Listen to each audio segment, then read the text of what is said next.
everyone. We are very excited and happy to have you join our first Morocco AI webinar of this 2022 AI webinar series. A brief intro about Morocco AI and who we are. Morocco AI is an initiative led by AI experts in Morocco and abroad. These experts are professors, researchers, and AI professionals. The mission of Morocco AI is to promote AI growth in Morocco and build a strong collaborative AI community both locally and abroad. We have launched different activities such as AI webinar series. The AI webinar series aims to bring AI researchers to present and share their work with the community. For today's webinar, I will be your host, and I am Iman Khouja. I am currently a data scientist at DASEC. And don't forget to follow us on LinkedIn, Twitter, and Facebook, and join us on Slack to be notified about our upcoming webinars and other activities. In this first webinar of 2022, Dr. Salaheddine Kaba will be presenting the project that won the International NASA Space App Challenge Global Connection Award, titled Leveraging AI and ML and Hydrodynamic Ocean Models for Plastic Marine Debris. Dr. Kaba is the head of R&D at the Industrial Technical Center in Casablanca and a part-time professor at the Faculty of Science and Technique of STAT. He obtained his PhD in energy from École Mohammedia d'Ingénieurs. If you have any questions during the presentation, please type them on the chat on Zoom or YouTube, and we will make sure to bring them up at the end of the presentation. And please be sure to stick around for our networking session right after the presentation, where we will break out in smaller rooms so you get to meet and talk with some of the attendees. The presentation will last for approximately 30 minutes, followed by 10 minutes Q&As. Without further ado, Dr. Kaba, please feel free to start when ready.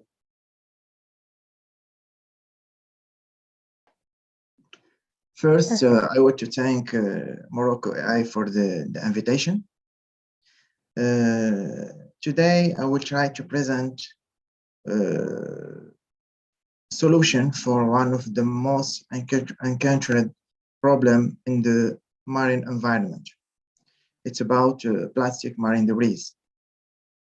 The solution that I will present is one for a Global Connection Award in NASA Space Apps Challenge 2021.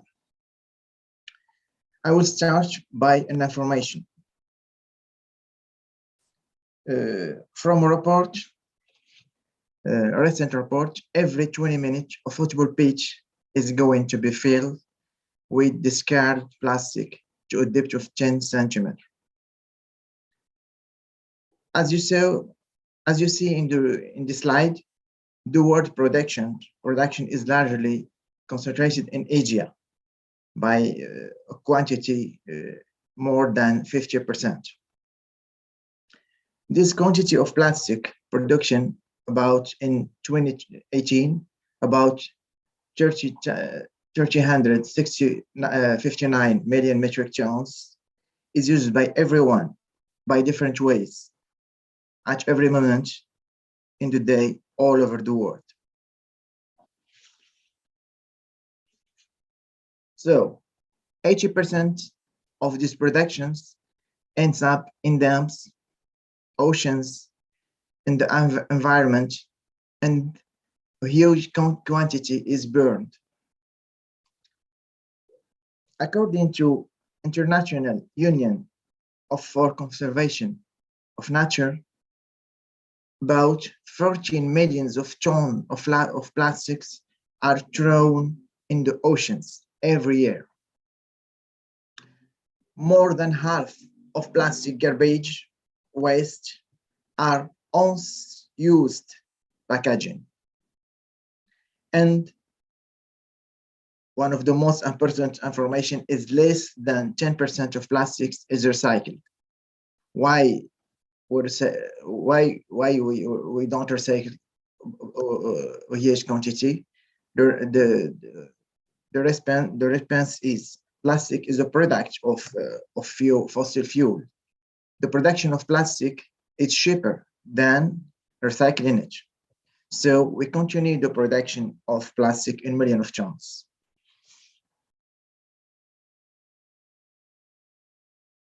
The plastic, the marine debris, the pollution of plastics in the marine environment impact directly the safety and quality of food. As the forecasting diagram show, the quantity of microplastic in the oceans, it will be increased from 2020 to 2050 with a factor of 2. This microplastic will be ingested by marine species and will be found in our marine food. The plastic marine debris impact human health, tourism, especially coastal tourism, and contribute to climate change. I will give you another example.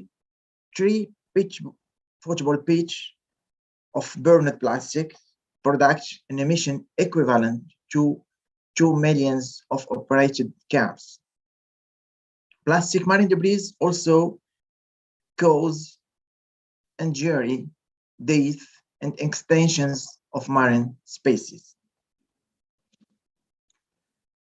So our solution, the detection of plastic marine debris is a challenging problem. Look, recently,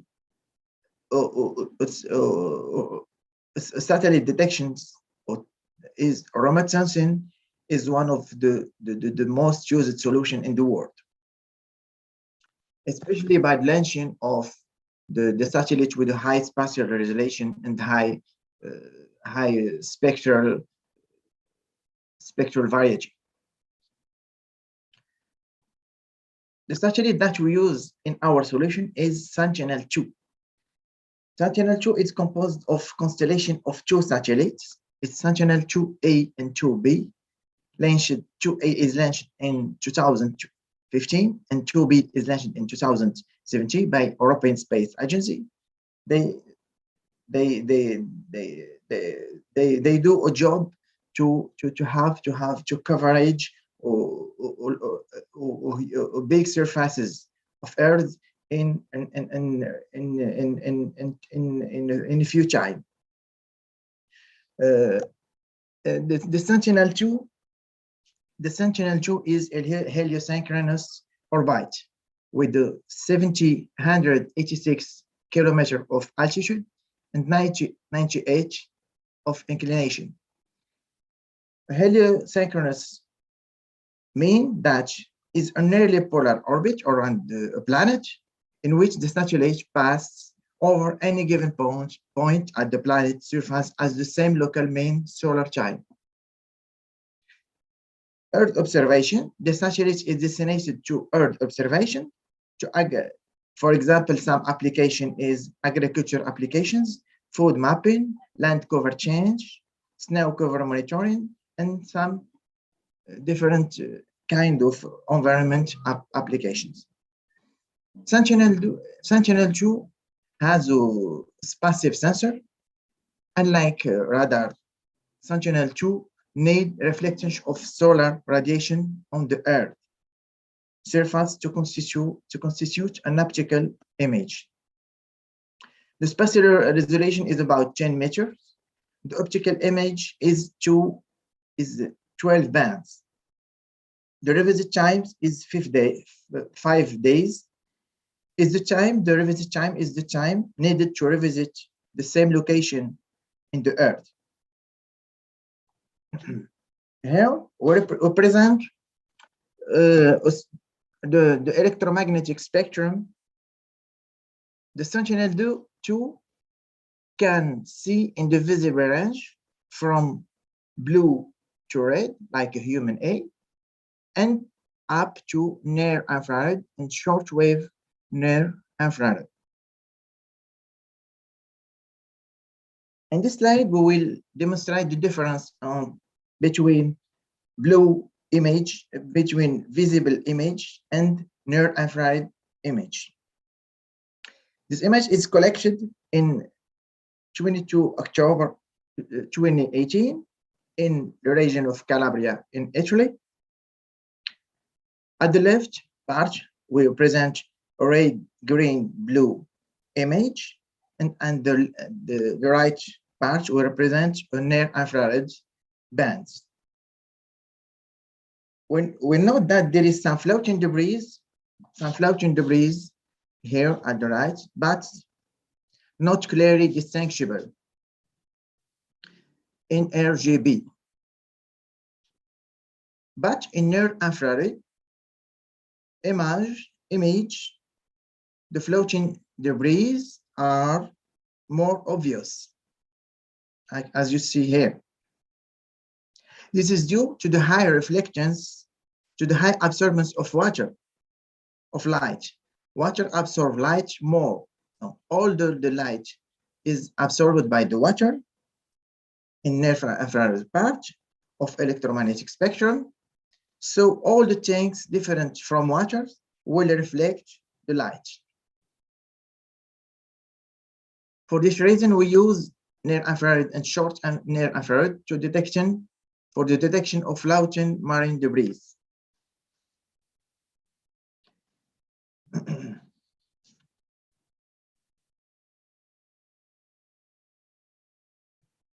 Okay. Once we have a satellite image, we must do some correction.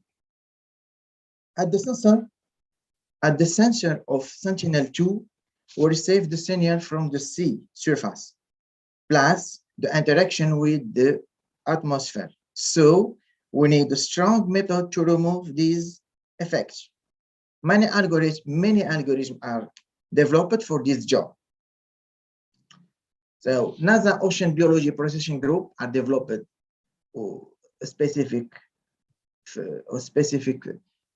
algorithm for the remote sensing of marine biology.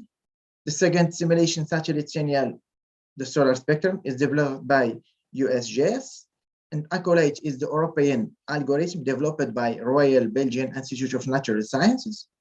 Hydrolyte is developed by National Oceanic and Atmospheric Administration, and we have recently SEAC is developed by in UK, Sensor Invariant Atmospheric Correction.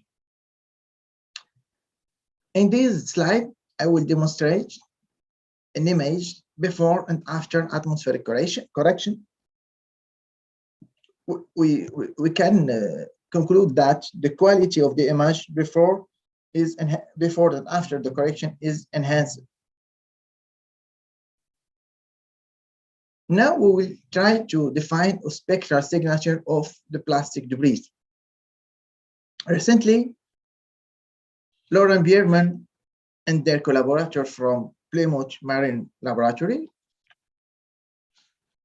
has enabled to draw a spectral signature of different kinds of floating marine debris with waters, from visible light to short-wave infrared, in function of reflectance at its unitless.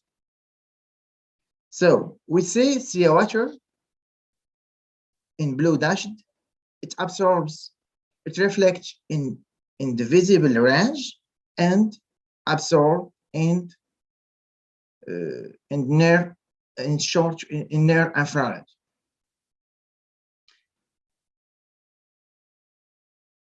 And for plastics, it behaves like water in the visible range and reflect light at the near infrared range. So by this spectral signature of plastic, we can calculate some indices. The NDVI indices, normalization differential the vegetation index, and FDI floating debris index are the case for the segregations.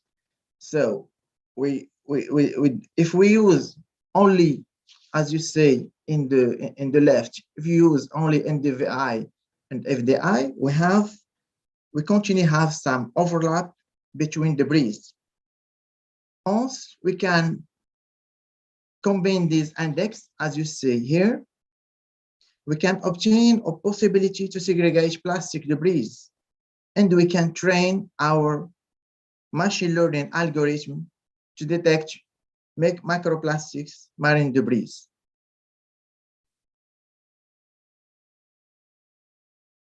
Now we will demonstrate our solution stage. We start by data collection from news, social media, and plastic specialized databases. The spatiotemporal locations of reference case are identified, and the equivalent image satellites are traced in order to train our machine learning algorithm to detect and quantify the plastic pollution. After that, we use a hydrodynamic ocean model, hydrodynamic and water models to forecast and track plastic marine debris. Okay, after the detection, the quantification of plastic by using satellite images, so we train our algorithm. Donc we use super machine vector algorithm to train. We train it, and we calculate the accuracy, and we validate the results. So we have a result of the location of plastic with high precision. Therefore we start the processes of tracking and forecasting the hydrodynamic, the plastic in the oceans. So detection pollution by satellite is the first stage, but demonstrate the destination and the trajectory of this pollution is a reasonable time frame is very important to the management authorities, especially at a coastal scale. To forecast the floated marine plastic, we need to know ocean current. So in the ocean, there are many currents, like tidal currents, like thermohaline currents, like the currents induced by the wind. Now there is different type of currents in the sea, but in our model, we will concentrate on the tidal currents. So we need to know the ocean currents at the studied region. For that, we solve a 2D hydrodynamic ocean model we solve a 2D hydrodynamic ocean models in function of regions. It's about coastal regions, estuarine region, or a depth region. And also in function of tide, it's about diurnal tide or semi-diurnal tide or a mixed tide. It depends. Now, we choose our model independent of all these variables. The hydrodynamic model is coupled with advection diffusion model. So we combine the hydrodynamic model with the advection diffusion model. So included the physical process pathway. For example, donc, the plastic in the ocean maybe will have a process of degradation, physical degradation in microplastic, from macroplastic to microplastic, or settling, decontations, or resuspension, landing, bird, or there is some of processes that plastic can have in the oceans.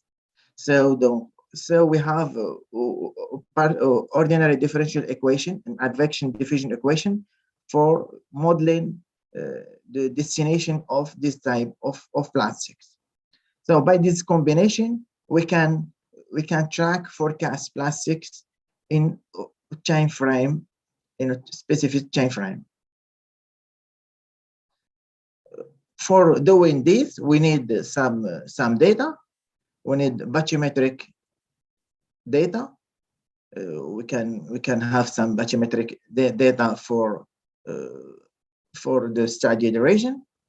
We need speed and direction of wind. We can have this information from satellite or from forecasting.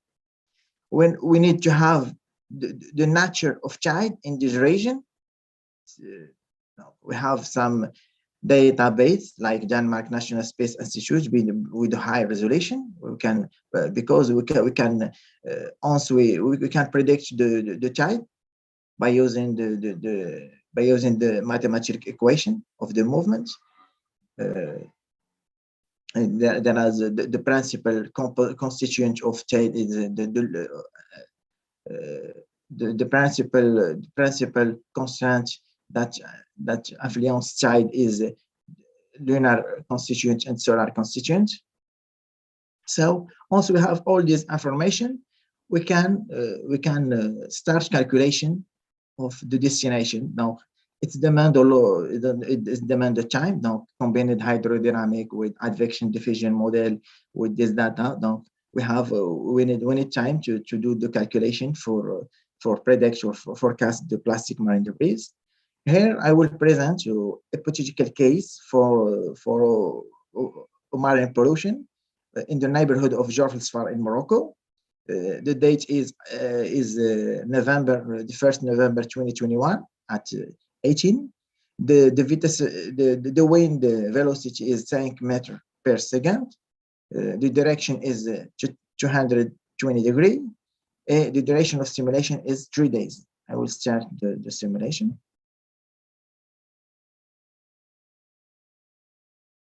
So we know that the pollution is progressed to the land, to the coast. So it's in a particular case realized by our program.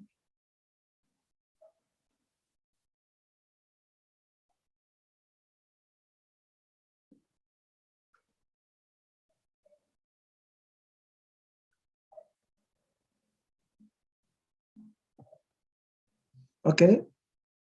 So the what I would to say in the end of this presentation, the plastic pollution is the problem of everyone. We have only few years to act. So especially it's the science decade oceans will from 2021 to 2030. So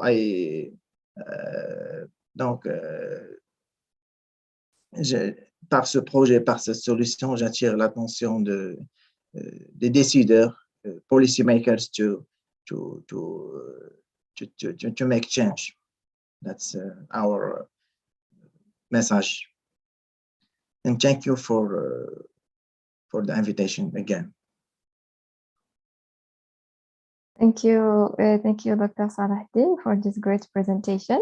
We will move forward to the questions, and we will see if we have some questions from our participants.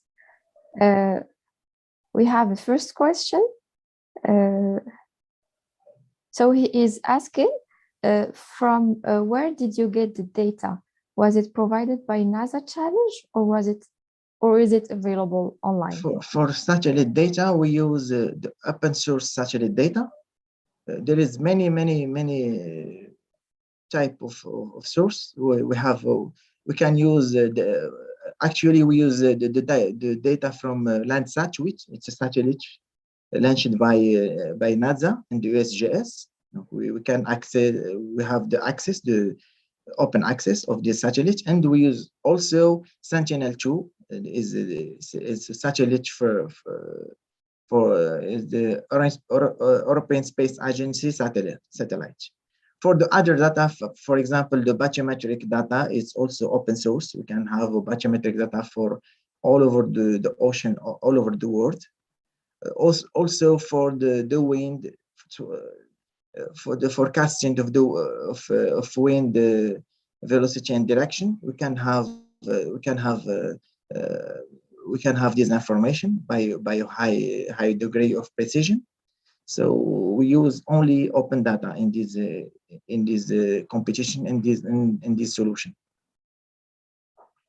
Okay, thank you so much. So, for our participant, if he needs the links for the data, he can contact You can contact directly. me. Yeah, thank you very much. There is So my email.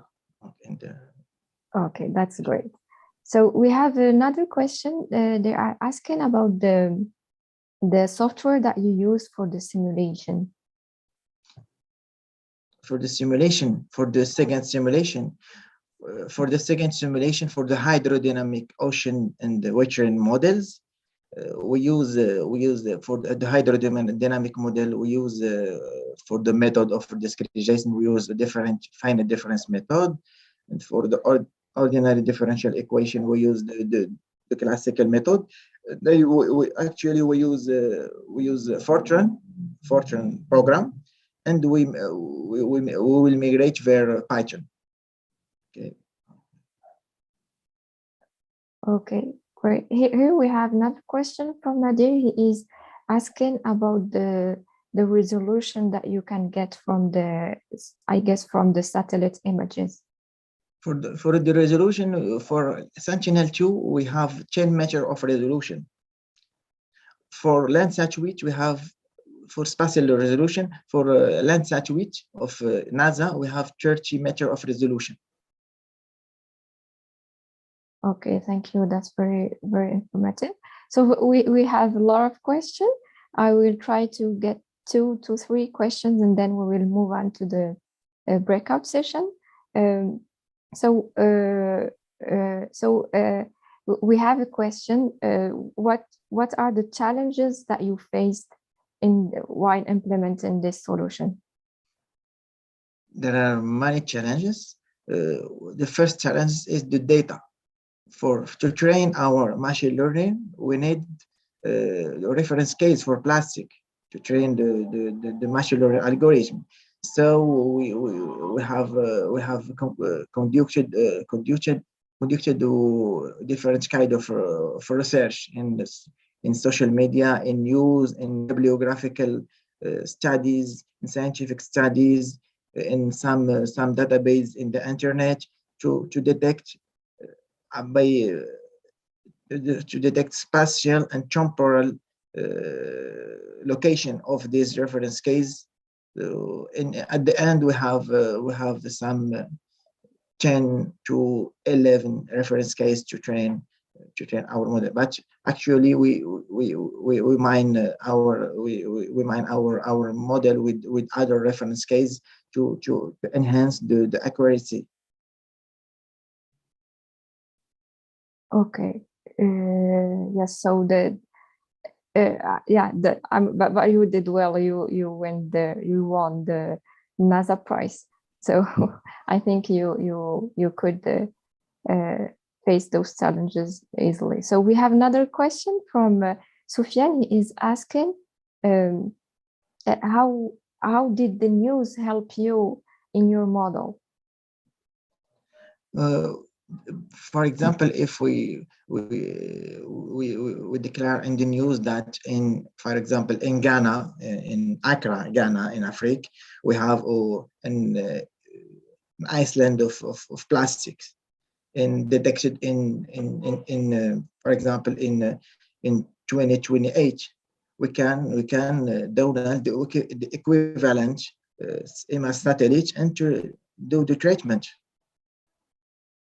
Okay, the news can give us some information about the location of plastics. News, social media, bibliographic study, all the source that can give us veritable information. Okay, about the location of debris. Of plastics, yes. Okay. And did you do some further NLP to extract those locations from the text? No, we search by the keyword in the Google. Perfect. Yeah, makes sense. So I will wrap up the current day session with this question. So participant is asking, Rodwan, Can you tell us more about your experience with the NASA Space Challenge? And do you have some advice from next year participants? Really, it's a nice experience. We learn more about different kind. Especially we have a short time to realize to give a global solution.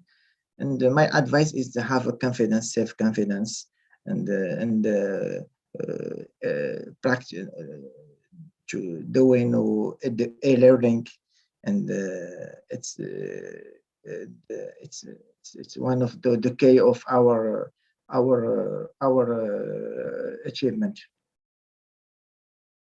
Thank you, Salaheddine. Thank you for sharing with us your project that will help us face the global warming, hopefully. So now we can move to the breakout session. But first, let me